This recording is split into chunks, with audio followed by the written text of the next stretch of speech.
Okay, welcome everyone. It is March 13th, 2025. We are at the Kailua Neighborhood Board, Kailua Water Quality Subcommittee. What I would like to do, we have a presentation tonight that is going to be somewhat extensive. So I would like to go directly into the presentation about Genki balls and the study that took place by an HPU team in Hamakua and Kawainui. And what we'll do is they're going to present, I've been told, about 30 minutes. So they're going to be presenting, and then we will go to questions. For those of you, if you have particular water quality concerns, please note them in the chat. If you have questions, you can also share those in the chat, and that way we can follow up. So I'm going to turn the presentation over to Carmella Vizza. We have been hearing from Carmella and her team over the last and we're happy to have her back with her students to hear about the good work that they've been doing. We thank them on behalf of the community for being willing to study a water quality issue in our area. So I'm going to turn it over to Professor Vizza. Thanks. Excited to be here with all of you.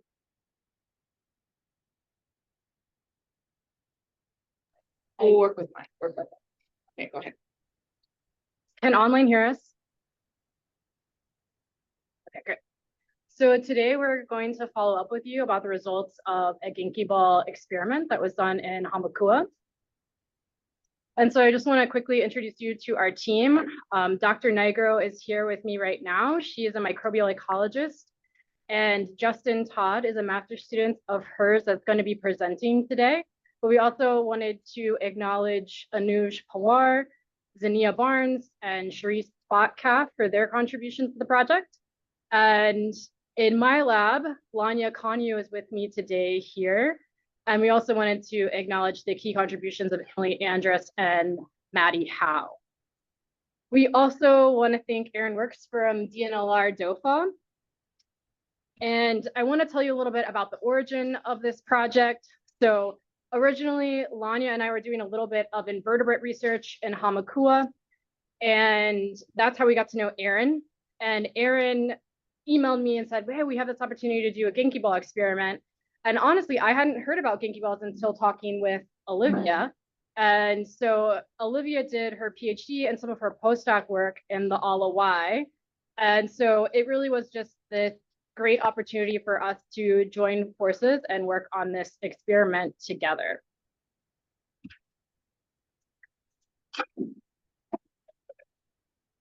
Hi, everyone. I am Justin, Olivia's grad student. So just to start us off, I wanted to talk a little bit about what all is in a Genki ball, because I feel like this is something that sort of gets glossed over. So we have the main ingredients of a Genki ball, which is mud or soil, rice bran, molasses, and then EM or effective microbes. And there's 3 different types. There's lactic acid bacteria, phototrophic bacteria, and yeast. We'll talk a little bit more about those later when we talk about our microbial analysis, but you can sort of think about a Genki ball like a beehive, where your mud or your soil kind of acts as the house of the beehive. And then your rice bran kind of acts like the honeycomb that the bees are in. Your molasses is your food, kind of like honey, serves as the food for bees. And then the EM is the actual bees. They're the workers. They're the ones that do all the work in the Genki ball. Okay. Next, we're going to go about a outline for the entire project. Very simple. There's 2 different aspects to our project. The first revolves around the tank experiment, where I know we talked about it last time, but it's been a while, so I wanted to briefly give you guys a rundown on what the tank experiment was. So we took sediment and water from Hamakua Marsh. We put them in 9 different tanks under automatic grow lights to mimic the natural environment as much as possible. That mimics our daylight and nighttime cycles. Then we treated 3 tanks with a low amount of Genki balls, 3 tanks with a high amount of Genki balls, and then 3 of our tanks were set aside as a control group, so no Genki balls. Moving on to our field experiment, we took 1 year of baseline data, and those samples were collected monthly in 2023. Then we deployed Genki balls at Hamakua Marsh and Waiawea. And then after deployment, we took 1 year of post-deployment data, and that was collected monthly through 2024. So now that was a lot. So I'm going to kind of give you guys a synopsis of what we're going to go over today. Last time we spoke with you guys, we had just deployed our Genki balls and had started going over, or started taking our after deployment samples. We're happy to say that all the samples have been taken now, and we are starting to analyze all the data that we collected. Today, we're going to be covering the field study methods, teach you guys kind of affiliated with how our field study works. And then I'm going to pass it over to Carmella and Lanya to go over more in depth on the water quality data from the field experiment. So that's going to be our before and after Genki deployment samples. And then we're going to close it up with some microbial community data from the tank experiment. And then Olivia is going to talk a little bit about our plans for the microbial community data from the field experiment. Okay. So this is a map of our sites and locations. So in blue there, we have our 5 sites from Hamakua Marsh. Genki balls were deployed at site 2. And then for Waiawea, we have 3 different sites. That's going to be those sites labeled in red. And Genki balls were deployed at site 3. On our next map, we have those outlined so you can see them very easily. We had 2 deployment dates. Our first initial deployment was on January 21st, 2024. And then we had a second deployment date roughly 2 weeks after that on February 5th. For our deployment, both for our initial and second deployment, we deployed 100 Genki balls across roughly a 100 square meter area. That comes out to be about 1 ball per square meter. And that deployment area parameter plus the addition of a second deployment on top of our initial deployment were based off of recommendations from the EM Hawaii company. Going over our monitoring of the sites. Again, in pre-deployment, we took 1 full year of monthly sampling across 2023. Then after our deployment in January of 2024, we started collecting samples starting 3 days after the initial deployment on January 21st. Then for those first 3 weeks, we stuck to weekly deployment and then shifted our collection dates to monthly. This allowed us to kind of look at both the short-term and long-term impacts of the Genki balls. This is a list of all the measurements that were taken for the field experiment. So this includes our YSI data. So this is going to be things like temperature, dissolved oxygen, salinity, pH. We collected chlorophyll data, nutrient data that includes ammonium, ammonia, nitrate, phosphate. We looked at sediment, organic matter. Then on top of that, we also performed a microbial analysis looking at the total number of coliform bacteria and also looking at all of the DNA in our microbial community for our field experiment as well. So I know that sounds like a lot. Due to time constraints, we're going to only talk about a subset of these today. So with that, I'm going to go ahead and pass it off to Carmella to give you guys more information on the water quality that was taken.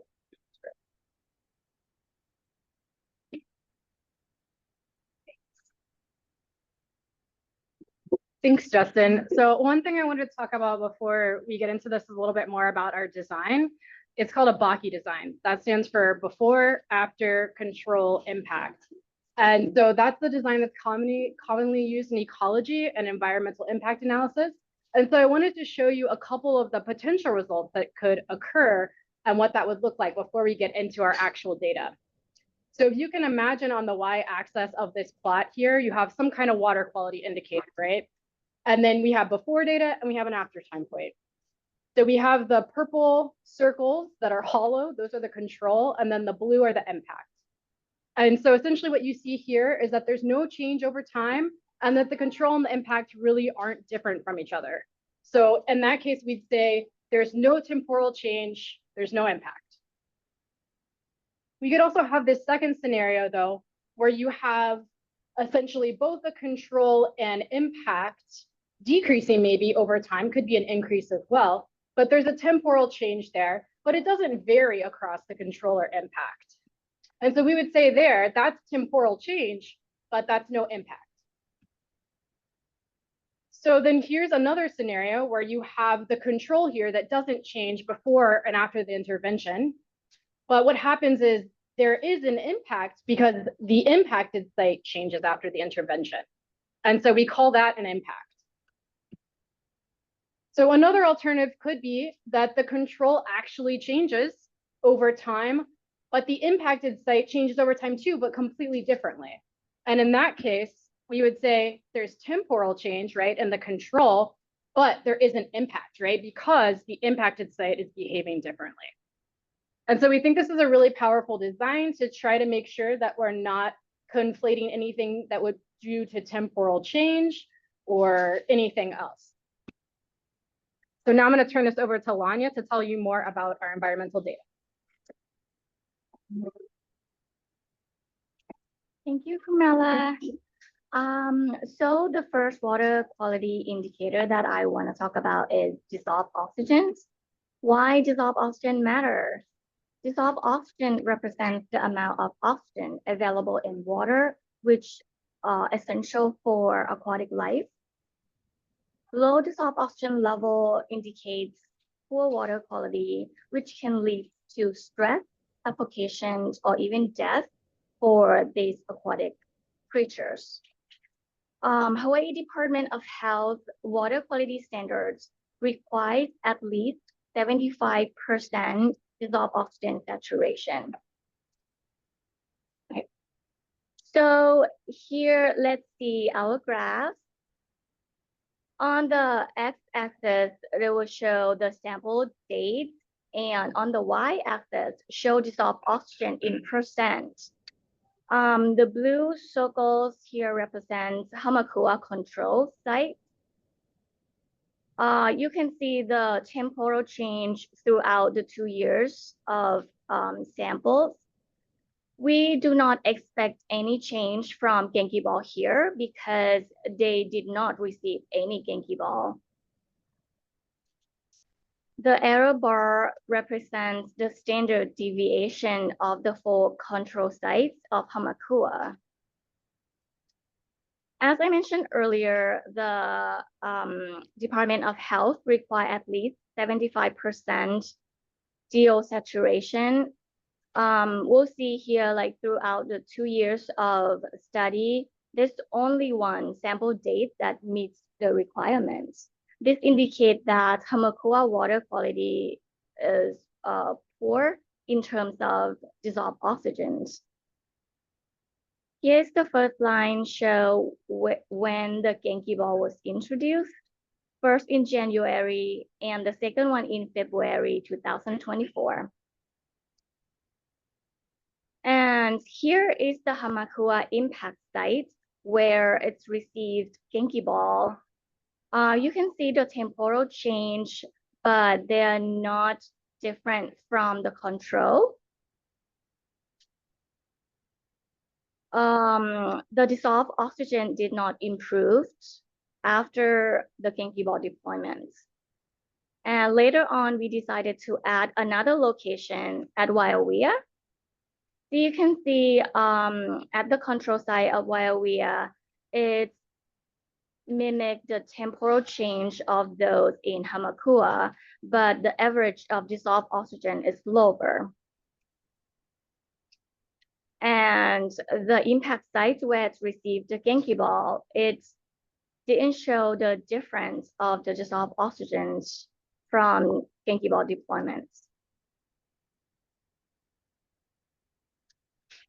It's a lot of data and look like a busy graph. So go back to what Carmella just said earlier about the buggy design, here we can see the temporal change with no impact of the Genki ball deployment. The next indicator is ammonium and ammonia and why they matter. Ammonium and ammonia are one of the several forms of nitrogen that exist in aquatic environments. The sources include the breakdown of organic matter, animals and human waste, and municipal discharge. In the natural water, ammonium and ammonia is in equilibrium and they can change the form according to water conditions. In low pH, low temperature water, it's favored ammonium, and high pH, high temperature water favor ammonia. This is important because while ammonium is relatively harmless, ammonia is highly toxic to fish and can cause respiratory problems in humans. In estuaries with conditions similar to Hamakua, ammonium plus ammonia should be less than 800 milligrams of nitrogen per liter to protect sensitive fish species like oofu. Here, let me show you the graph. On the y-axis, we have ammonium plus ammonia, and this is show Hamakua, both control and impact sites. Again, we see the temporal change throughout the time, but there's no difference from control and impact. As a reminder, this is the line, the limit line for ammonium plus ammonia that should be less than 800 milligram nitrogen per liter. Most of our data is below the line, which is good. And now let's see Wailea. Wailea, ammonium and ammonia is pretty similar to those at Hamakua. Control and impact do not, they don't different from each other. So again, we see the temporal change, but with no impact of the Genki ball. And the next indicator is total coliforms.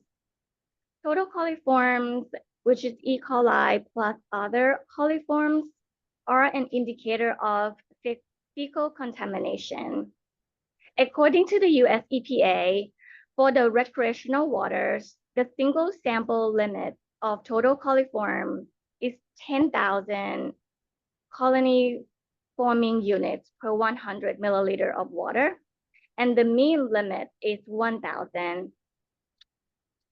Let's see the graph. Here on the y-axis, you have the total coliforms, and Hamakua, both control and impact, they are pretty similar.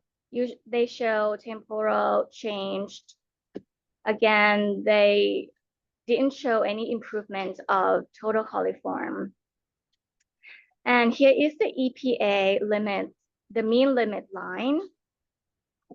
Most of our data is higher than the line. And here is a single sample limit. Still, our majority data is above the limit. And here is Wailea, control and impact. They are pretty similar to those in Hamakua, except for the two spikes. The second spike is in August. Here we can see the Wailea control and impact. They different, but not much compared to the one in between the deployment. So let me show you the zoom in graph. So you can see the two lines of the Genki ball introductions.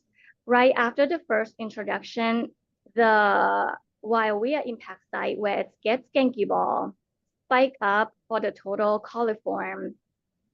And it's very different from the control, but this is the only time event that we see the difference. So the overall, we see the temporal change, but we do not see the change in the total coliform due to the Genki ball deployment.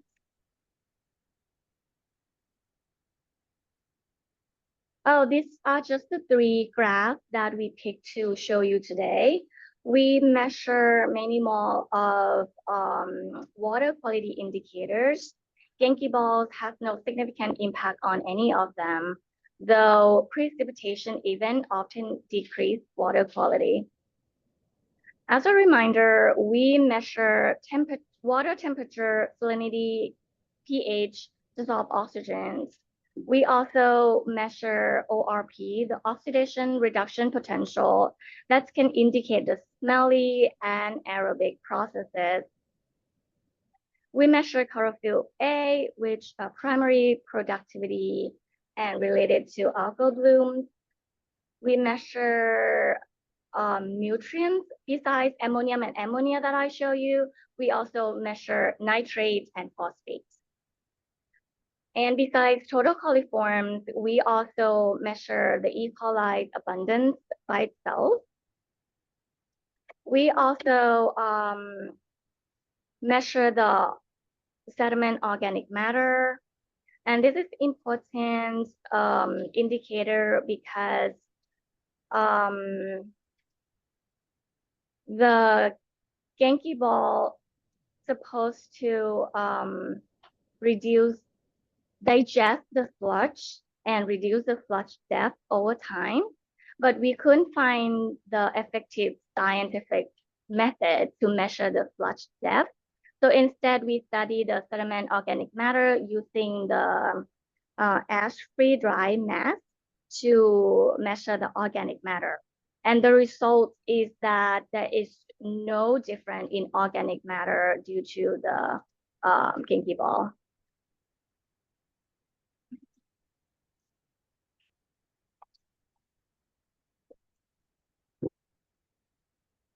Great, and I just wanted to show, this is one graph from the Genki Alawai project, and they're showing sludge depth decreasing over time. And so we didn't see that same result. I'll also note that one of the strengths, I think, of our study is that we have both control and before data. And in this case, I believe Genki balls were starting to be deployed in 2019, and the earliest data point is 2021. So I just wanted to make that point. And so then I think the question that people might ask is like, do we just need to deploy more Genki balls? Maybe we just didn't deploy enough. And so I want to remind people of our tank experiment. And Justin did a really great job of telling us about it. But I want to point out that our impact treatment was actually half a Genki ball, and we broke it up based on advice from EM Hawaii. And essentially that was our field concentration, right? But we did a 10-fold concentration, so 10 times the amount of Genki balls in the high, and that was 5 Genki balls. And so as you'll see from the results, the more Genki balls certainly didn't improve water quality, and in some cases it actually made it worse than the tank experiment.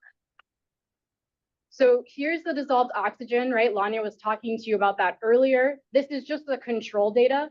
You can see where the Genki balls are introduced with the dotted line. You see some temporal change in the dissolved oxygen. But if we look at the low, you actually see that the dissolved oxygen is lower than the control after Genki ball deployment. And the results are actually worse for the high treatment. And so our conclusion here is that in this case, the Genki balls are significantly decreasing DO, probably because there's a source of carbon that's being introduced into the tank. So our conclusion here is that there is temporal change within the tanks, and there is an impact, but it's not an improvement. So now I want to show you the ammonium and ammonia data that Lanya also showed you. You can see we've got some variability and the blue control over time. Generally speaking, both the low and higher concentration tanks had higher ammonium and ammonia. And so again, we say there's temporal change here and there's an impact, but it's not improving water quality. And then Finally, I want to show you the total coliform data. Again, you see the control here, but in this case, there's actually no temporal change really in the control. It's not variable really. But if you look at the low and the high tanks, you see a pretty big spike in the total coliforms after Genki balls are introduced. And it takes a little bit longer to taper down in the high tank. And so essentially here we're saying, we're not seeing a lot of temporal variation in the control, but we are seeing an impact. And again, this is not a positive impact. So the Genki balls are actually probably because of all the soil are, essentially a source of total coliforms. Okay, I'm going to turn it over to Justin to tell you a little bit about the microbial data. Oh, Olivia. Okay, so hi everyone. Our part of the study was to investigate specifically the microbiome. So we're very fortunate in this day and age that we have the capacity where we can sequence DNA pretty easily. So there are many, many studies that focus on sequencing the DNA. You probably have heard of this in terms of like your own gut or the gut of animals. So the microbiome is the collection of microorganisms that live in a particular community. So you can think of your gut as having its own microbial community that's like different from what's in your nose, for example. So when you think about a Genki ball has its own microbiome. It has its own microbial community that lives inside of it. Just like Hamakua Marsh has its own microbiome. The water has its own microbiome and the sediment has its own microbiome. So microbiomes are everywhere. And my research focuses on doing this type of work, sequencing the communities and figuring out exactly who's there. So in order to do this, it's not that complicated. So we go out and we collect water, sediment, Genki ball material, whatever we need to collect, and we extract DNA from it. So we extract the total community DNA. So it's not like if you get pricked and somebody sequences your DNA, we're looking at the entire microbial community. So the data that we get back is kind of like a fingerprint of the microbial community.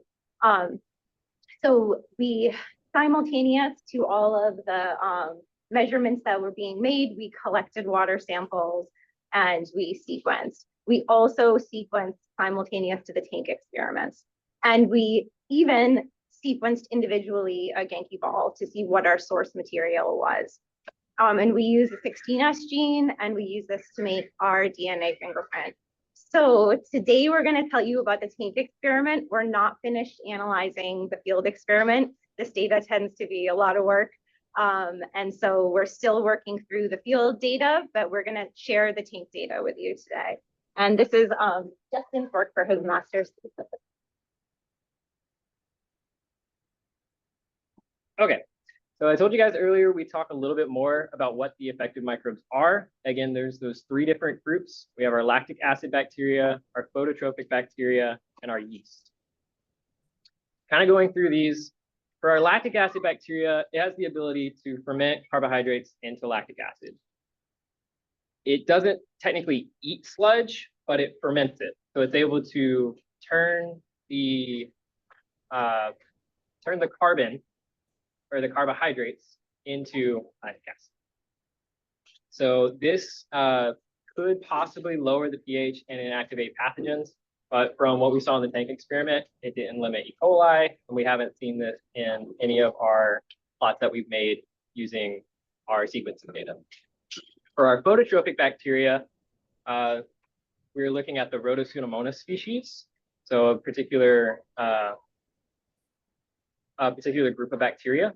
These bacteria have a capacity to degrade a multitude of carbon sources, and it can do this with or without oxygen, which is really important. I'll come back to that in a minute. Lastly, we have yeast, which has the ability to ferment glucose, or again, carbohydrates, into ethanol and carbon dioxide.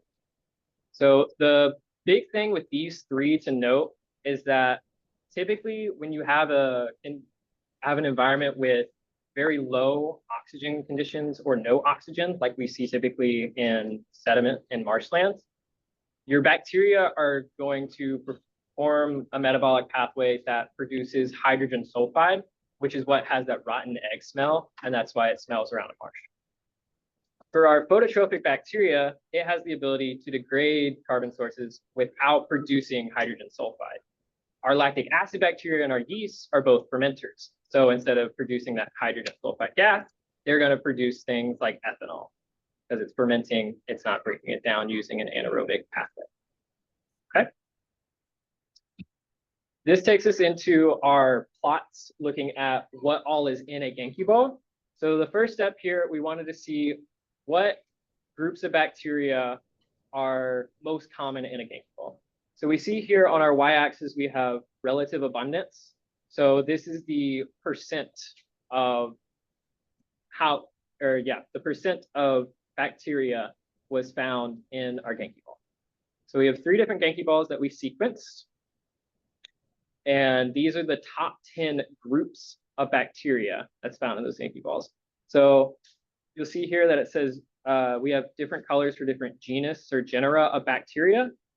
Genera or genus of bacteria is a taxonomic term to group them. So you probably heard somebody say, oh, so-and-so got a staph infection, right? You probably heard that before. Staph is short for Staphylococcus, which is the genus of bacteria. So it's a way we can group bacteria to see how they're related to one another. So that's what this graph shows. It's showing groups of bacteria that are most common in our Genki ball.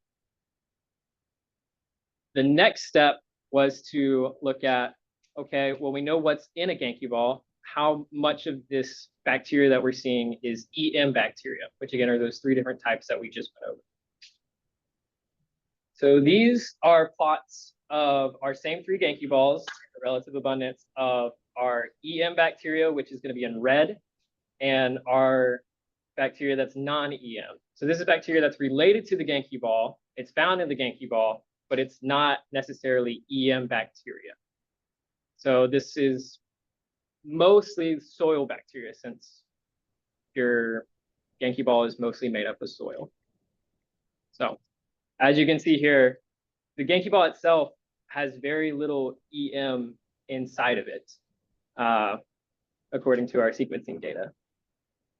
So our next question was, okay, but how does this apply to our tank experiment when we put different amounts of Genki balls in a controlled setting? So what we have here is our Genki balls all the way on the left. We have our control group, our low treatment group, and our high treatment group separated at the top. And then underneath that, you'll see days since Genki balls were deployed, starting with 0 days, so before deployment, 3 days after deployment, 31 days after deployment, 61 and 96 days. So for our Genki balls, again, we have that Genki ball community in blue. So this is microbes that are associated with the Genki ball, most of them being soil bacteria.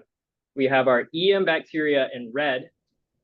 Then we have Hamakua community bacteria in purple. So this is going to be bacteria that's from that water and sediment that we took from Hamakua. It's not shared with the Genki ball bacteria. There is no overlap there. Then in yellow, we have what's called our shared community. So this is bacteria that was found both in the Genki ball and also in our sediment from Hamakua. So what we're seeing here is that in our control, we had no Genki ball bacteria and no EM bacteria and no shared community, which is what we want to see in a control, right?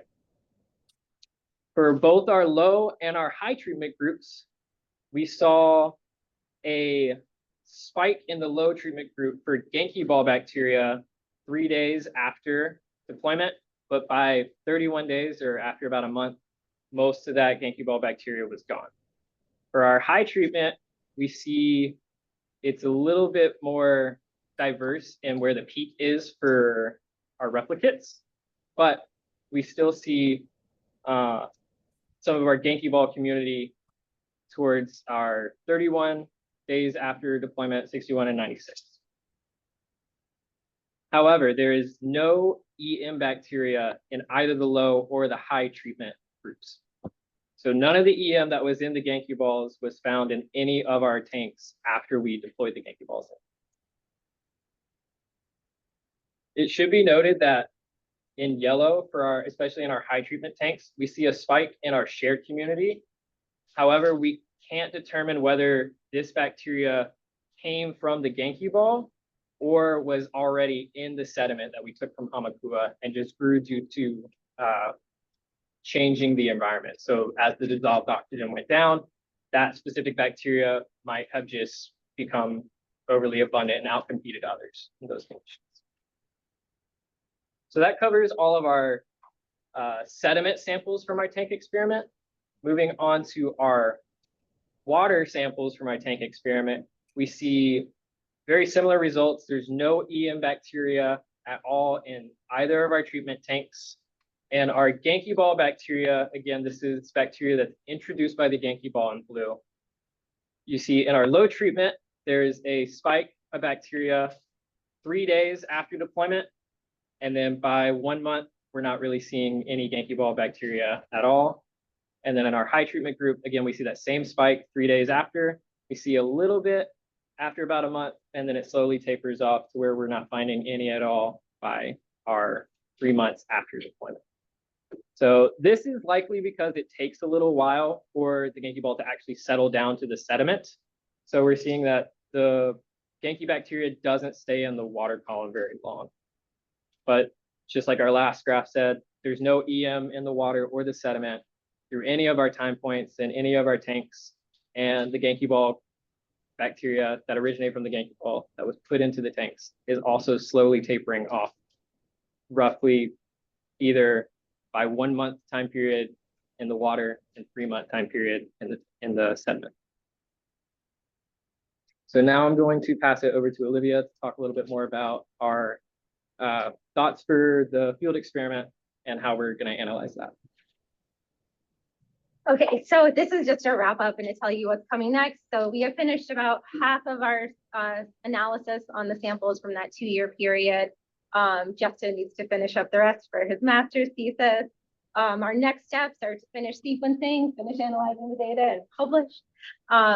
And both of our lab groups have submitted abstracts if you want to see more to the Hawaii Conservation Conference in 2025. So some of our major conclusions. So we completed both the tank and lab experiments investigating the effects of Genki balls. The analysis of the tank data is complete. Results indicate that Genki balls made the water quality worse, lower oxygen, more anaerobic processes, higher nutrient, and higher coliforms. Genki balls contain a unique community that is different from Hamakua marsh. Less than 3% of the sequenced Genki ball was EM, or effective microbes. Within the tank, microbes from the Genki balls established in the sediments, however, they were not EM. Water column microbial communities did not show evidence of EM or Genki ball microbes after 30 days. For the Hamakua marsh field component, we saw poor water quality at Hamakua marsh and Waiwea, just inherently, and this was not improved by Genki balls. The temporal change in environmental data is influenced largely by precipitation changes, and the microbiome data is still being analyzed. We'd like to thank a lot of people that helped out with this. Aaron Works at DLNR was one of the inspirations behind this study.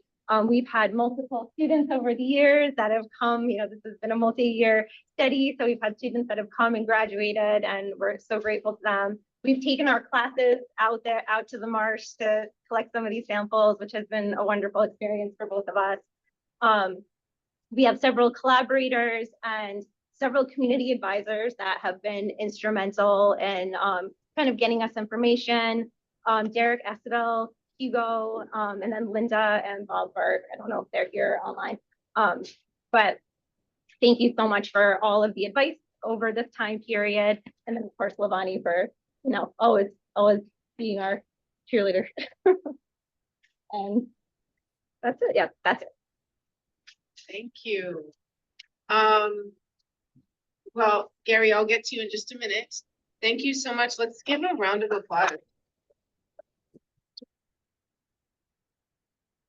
I also want to acknowledge that we do have some scouts in the audience who are observing this for part of their merit badges. Maybe we have some future scientists. We hope. But anyway, so that was really informative and very thorough, and I just thank you because this has been something that pops up. And there's been a lot of press about it and people have come to me and I've, politely said, let's stick to the data and let's wait for the research. So thank you very much. It does confirm that we are concerned about water quality in that area. And there are a lot of other interventions, including improving city functions that I think would make a really significant impact in connecting the waterways. So thank you so much. I just had two very brief questions and then I'll open it up and I'll go to you, Gary. My question was, did you sample during some of those heavy rain events that we had? Not purposefully, but we caught some along the way. I'd have to look back to see like what the maximum rate of it was, but usually that showed like decreased oxygen and increased E. coli and coliforms just from like everything washing out. All right.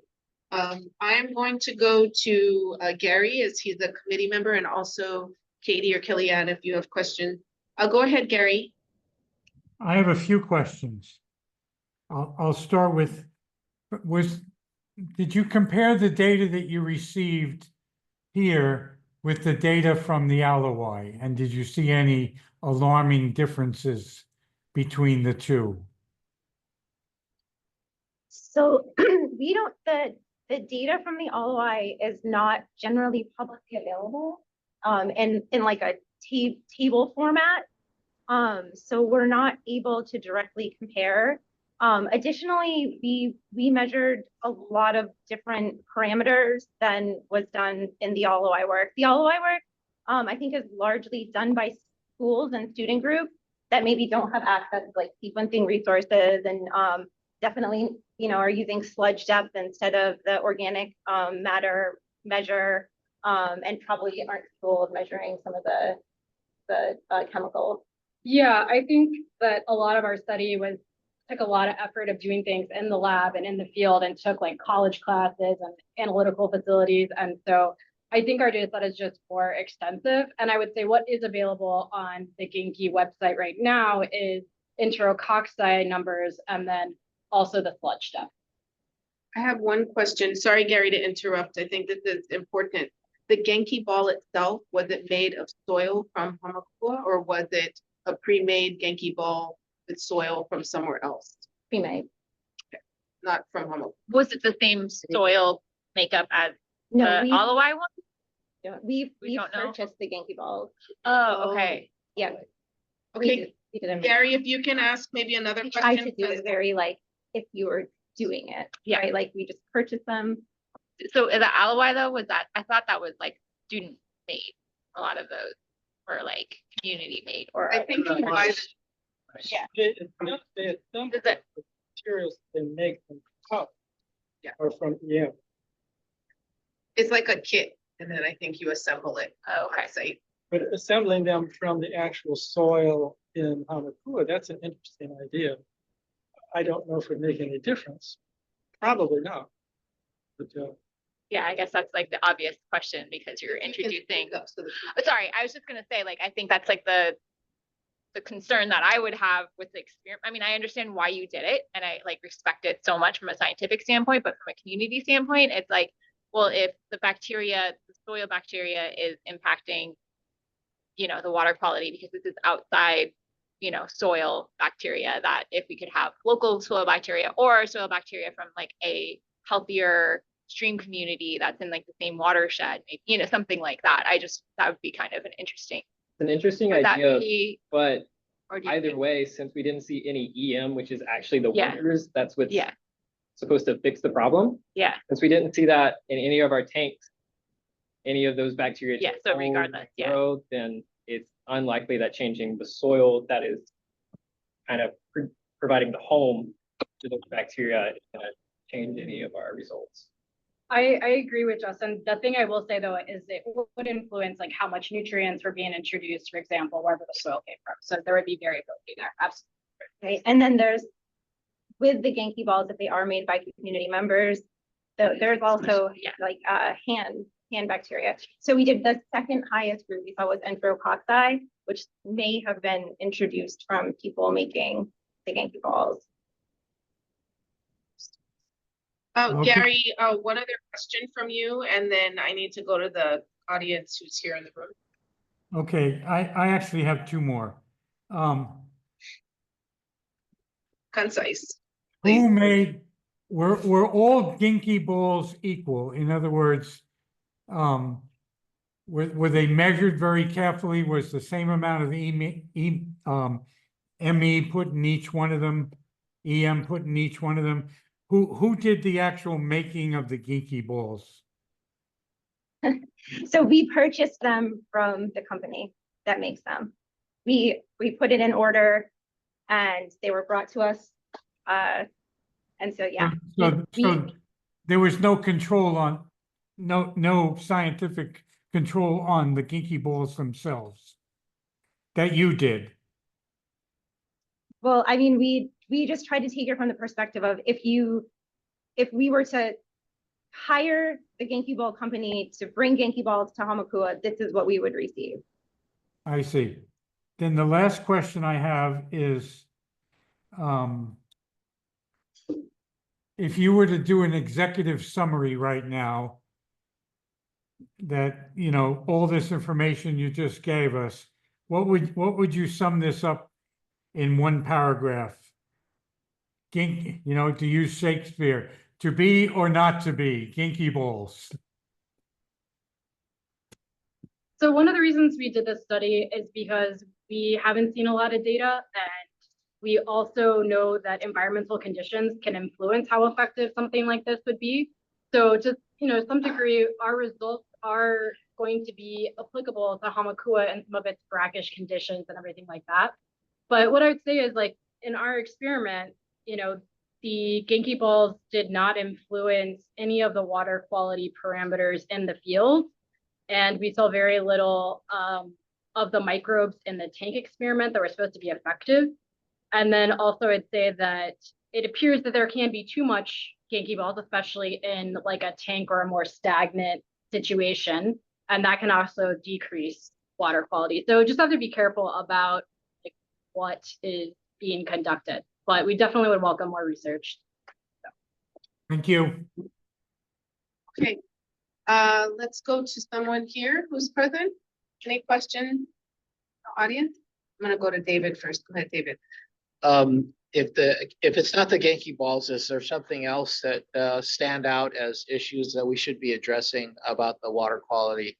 You mean like a positive way to improve the water quality? Yeah. I mean, I think that there's a lot of people in this room that have really great ideas about that. So one of the great things about the study is it really brought us together with a lot of the community members. And there's people that have lived, for example, on Enchanted Lake that have been thinking about this for years. Like one of that early experiment where they put the siphon from one side of the watershed to the other, looked like it was effective in moving water through the system. I think that had some early positive results. I think from a water quality perspective, like getting water moving always helps. And so I've seen multiple kind of brainstorming ideas of people trying to think of ways to do that. And I think all of those, you know, we could lean into or do more studies on those.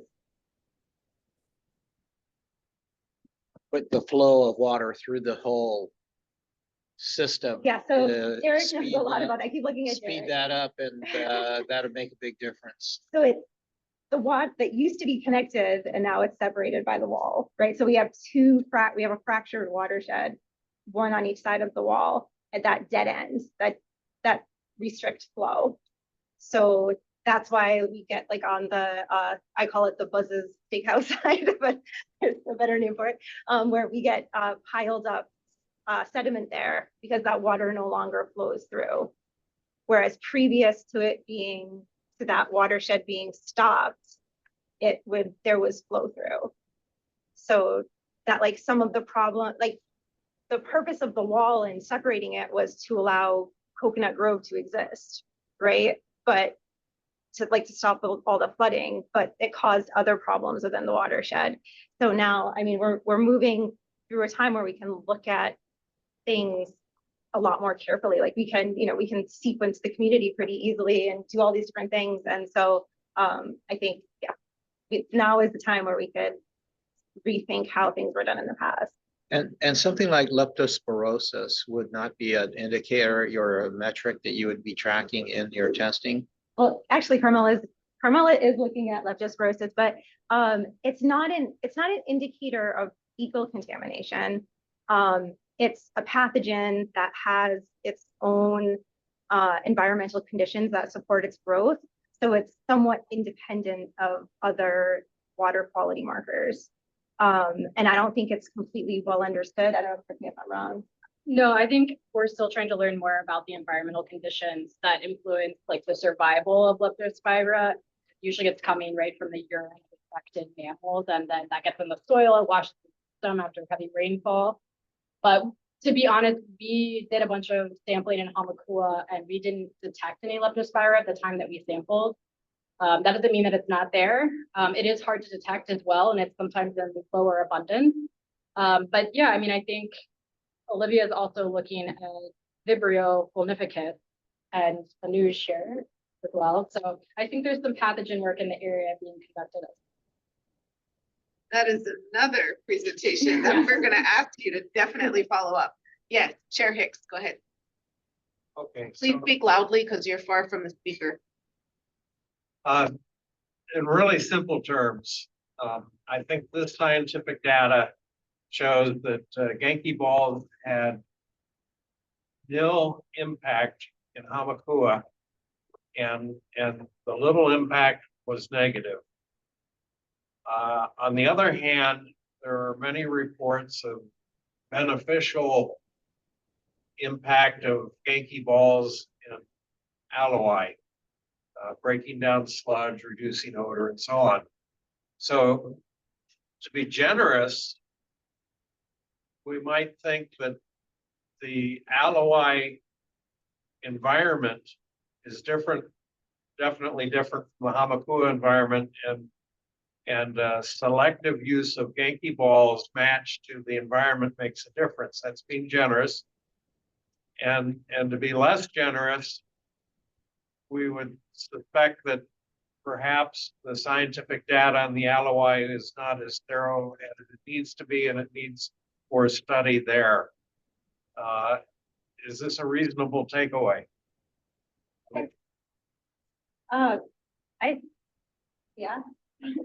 Yeah, I mean, I don't know the aloi data.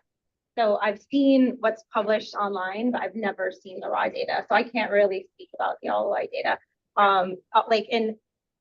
That's something we've talked about a lot is it right for every single environment, right? It's a bioremediation tool. It's a set of microorganisms.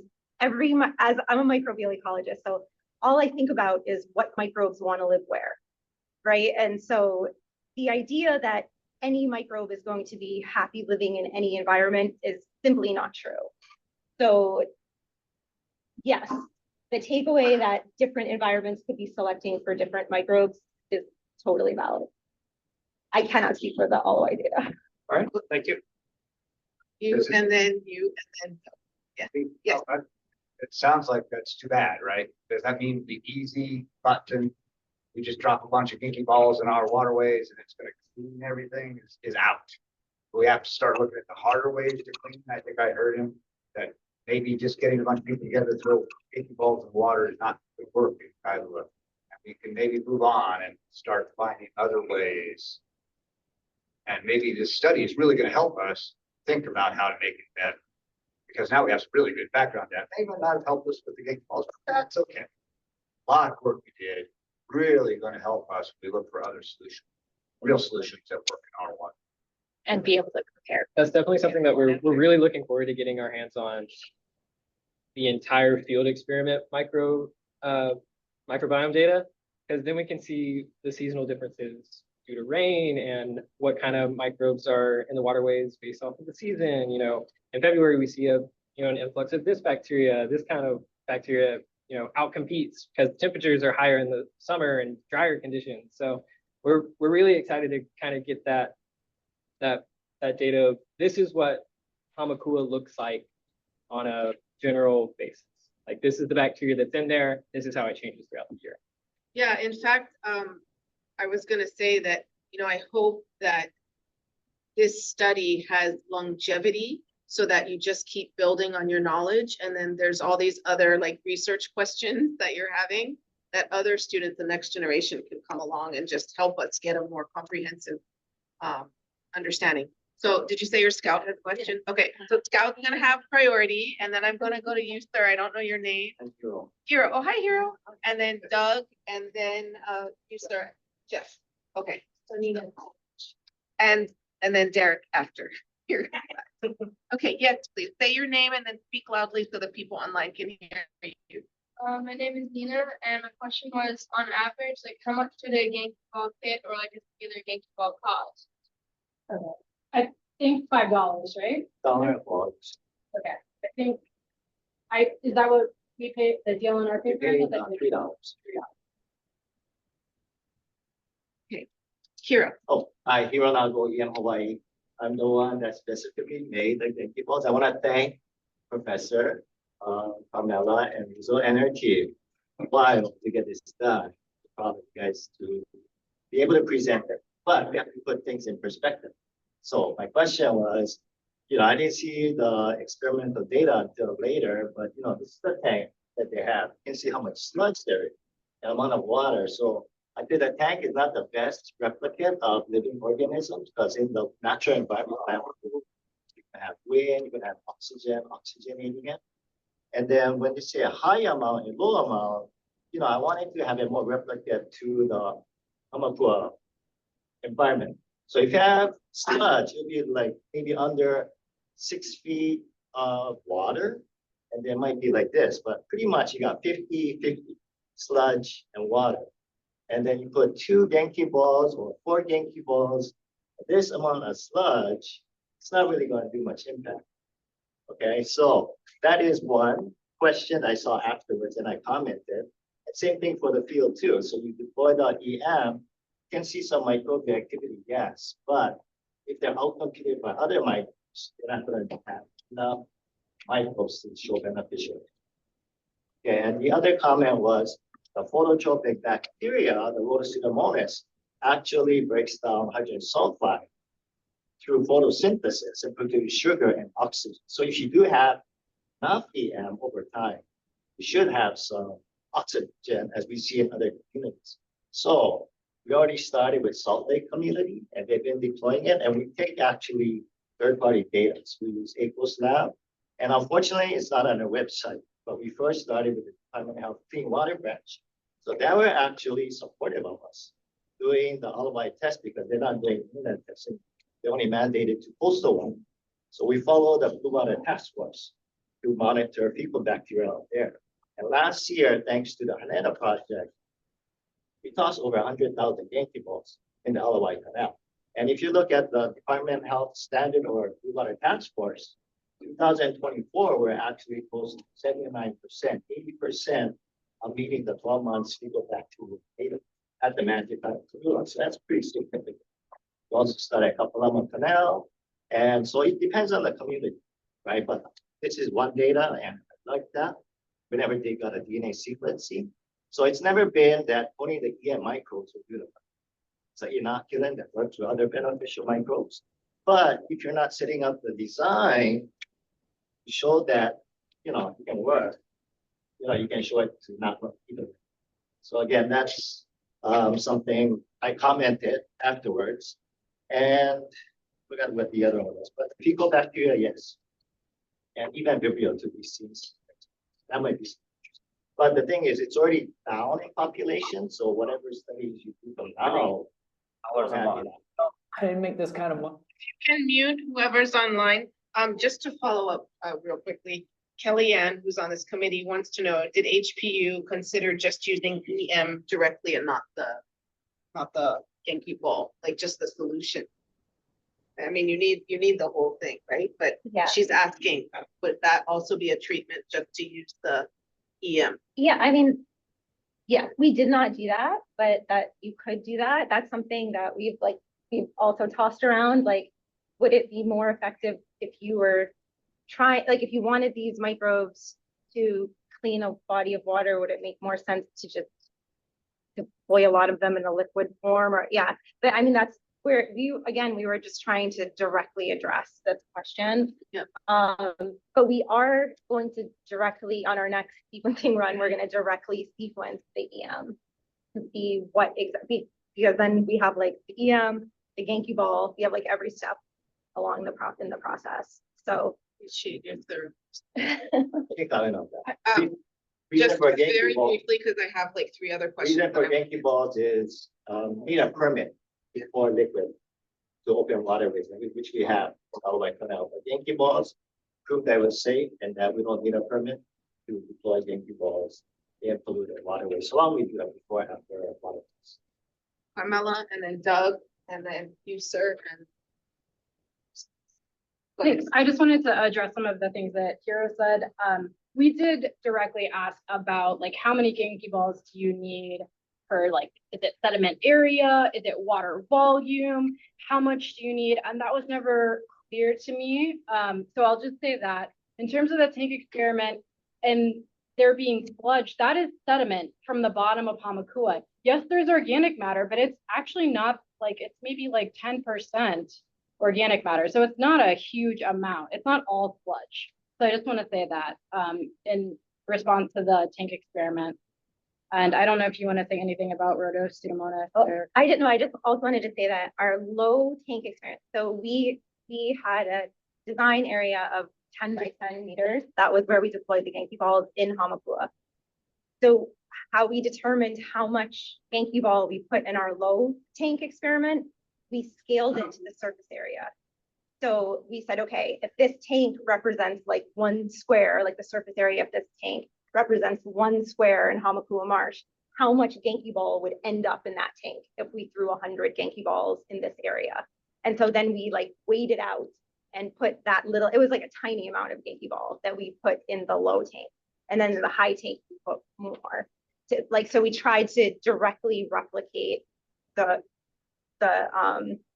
how much would be delivered to the surface area, if that makes sense. We should make a figure mapping this all out at some point. Well, you did do it, I mean, you did a description of it Yeah, with the yeah. pictures, but yeah, it would be good to show schematic. So it wasn't like just willy-nilly, like how much we put in. We thought a lot about it. And the overlying water, we also looked at the water level. We were limited by the height of the tank, but this was not an unusual difference between sediment and water in Hamakua. If you look at the ratio of sediment to water, this was not. You didn't dilute the sediment. You tried to equate it with what would have been found in nature. Exactly. Yeah, we tried to have it representative. Doug, brief. Your analysis of your tank experience is meticulous and impressive. It's going to be interesting to see as you finish your analysis of the live environment, how that falls in place. You could potentially get very different results from the live analysis of the Hamakua environment as opposed to the artificial environment of the tank. I don't think you're going to, but you could, because of all the things that you've already mentioned of the circulatory patterns, the tidal effect, the sun changing over the course of the day, wind, et cetera, creates a very different environment than you have in your tank, even if the ratios of the materials are identical. So when will you think you're going to have that data analyzed? That's a wonderful question, because it's a whole year of pre-sample data to go through and then a whole year of post-sample data to go through. Right. And in conjunction with that, we also have the samples that were taken weekly, right around when we deployed. So a lot that goes into it. I don't have any sort of set date. Yeah, as soon as possible. Well, that's good, but I don't think we can actually say definitively what the result of the experiment is until you have that data analyzed. Sir, in the blue, sorry, what was your name? Jeff. Jeff, yes. And thank you, Scout, for being here. Good luck to you. I hope you learned something. The question I had for you. Can you speak up a little bit so they can hear you? My question was, for your research, did you guys look into the cause of the pollution or the cause of this contamination in the street? And look at maybe the auto dump that was on the Park Ford Road. There was an auto demo dump right there. You come down, right, come off of the copper, and right where the trees start, where the big dump, that they just demolished cars and all the fluids just went into the ground for years. And then we had the dump itself. So is that being factored in as far as what do we do about that? That's a separate watershed. It doesn't It's go completely, into it? completely different, completely isolated, not connected at all. I think that- But that probably has caused some pollution. We have somebody right now on Kawainui Canal that has a bunch of dead cars that are leaching. Okay, I want to talk to you. There's a question from this young lady, and then we'll go to Derek, and then we're past our time, so we may have to adjourn. Huh? I yield my question. You're yielding your question to the next generation. Okay, go ahead. I'm assuming that would it not be possible to alter the gate law designs, like discerning what caused the negative result, like what ingredient and that ingredient, or just adding more Yeah, that's a great question. Question. So, I mean, absolutely, you could vary the design of the Genki ball to improve it. We were testing the Genki balls as, you know, as they've been sort of publicized and what we got from the company that makes them. But yeah, I mean, I think one thing that you mentioned is like, could we limit the amount of like reduction in the dissolved oxygen, which is bad? Sure, if you take all the carbon out of the Genki ball, you're not going to get as much of the oxygen being consumed. So like that would be one way to alter it, is like take away the molasses. It might not stick together, take away the rice bran. Then we're just talking about dumping EM straight in, right? And maybe that would be effective or more effective. I'm not sure. We didn't do that experiment, again, Genki ball experiment, but I think that's a great idea. So thank you for bringing that up. These are all variations of the research question, you know, which is really, if you're on that train of thought now, this is great for your future. One thing I wanted to say as Yeah. part of the meeting officially, Katie. would we be able to get as much of the data as possible shared both with the HPU team and with the water quality subcommittee? Yeah, so Be- right now, our Okay. volunteer project, we didn't have anybody could analyze all the data from Department of Health. Yeah. Water quality lab that does the compliance water sewage treatment, and ECOS lab that we use regularly when we do it. So now we have somebody that graphics. We actually have some of that data to share. Yeah, well, we'd love to see it, and I think, you know, I And think then of other course, it goes by members. the precipitation, Right. but that's why we use a system thinking approach, and we check with the Surfrider Foundation, which is Yeah. a Magic Valley Canoe Launch for fecal bacteria. Because all the work we've done is actually gonna end up there. Yeah. Right, and it shows. Is that what was used as a basis for, because you said that the Department of Health declared it like So. safe, so would that? Fishing and swimming is high fecal bacteria, there's a lot of impacts. No, I'm just wondering like what data was used to like have that, the Department of Health decide that like, oh, this is something. They have a safe? list of parameters, Okay, so we follow them. It's part of our- okay, so It's kind of- was that beyond the fecal bacteria or was there other? Yeah, all that stuff. Okay. So what you see sometimes is spike in the fecal bacteria is because they're buried under all the layers of sludge or the organic matter. Gonna see a spike, but over time they're gonna drop down again. So it's not that the Genki balls have fecal bacteria from the hands. It's already been under layers and layers of all that matter. That's natural bioregulation process. They're gonna expose that, help digest it. That's why we see over time, see that's fecal bacteria. Just for clarification, when we're talking about fecal matter or fecal bacteria, you did coliform. You're talking about enterococci, right? Or cocci. So. Coliform it's different, right? measured as part of the LOI project? The coliform level? Enterococcus, we Just enter. So Well, doesn't it's, exactly we match up. saw enterococci in the Genki ball, so that was the second most abundant in genus. Right, because enterococci is naturally found in soil as well as in. Yeah. But we don't know the source, Not like like it could be from direct. soil, it Yeah. could be, that, probably don't want to speculate about that right now.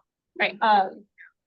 But Carmella's group also on plates, which is what the DOH does, is they just take water and squirt it on a plate and count how many colonies grow. And that can be like, that could be enterococci, it could be fecal coliform, there's like, you just order them and they sometimes measure like slightly different things. Okay. But they're generally a proxy for, is this water contaminated with sewage? Right. All right, folks. Any parting thoughts? Thank you to our students and to their professors. This was really thorough. And we are so lucky to have 2 thorough research presentations back to back. I mean, it's been a powerful 2 months for water quality. Thank you everyone who attended online. This is recorded, so I will be sending this out. I know that I probably will need to rewatch it. There was so much presented and a lot of data. And of course, you're always welcome back. If not, I will reach out to find out more about your conclusions on this study and also the Vibrio study that you're working on. So with that, I think our meeting is adjourned. Thank you all for staying after. Everyone. Yeah.